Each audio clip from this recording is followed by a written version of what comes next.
Well, it's taken a lot of time for any other discipline apart from classic advertising to make it to Cannes, so PR is not unique. I mean, it took a long time for media to get here separately, it took a long time for digital to get here separately, for design and for PR. So I don't think it's a real surprise.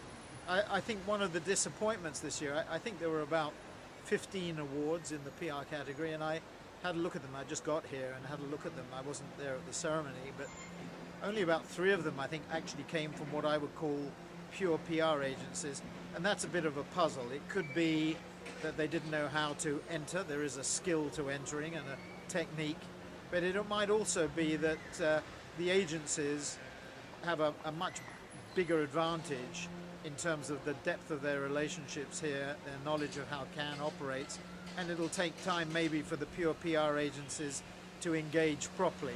But I would say I was disappointed, particularly as Tim Bell was chairman of the judges. I mean, he knows a lot about advertising, he knows a lot about PR, and I'm disappointed in you, Tim. I thought you could have found a few more pure PR players.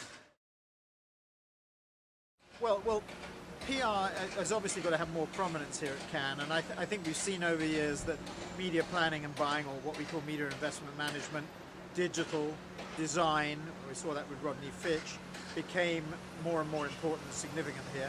It'll take a little bit of time with PR, but I think there are 2 things that are going to drive PR very much up the agenda, if not to the top of the agenda. The first, and probably I think the most significant, although others will disagree, is the role of polling and research. That is mining some of the issues and raising the awareness of these issues for clients.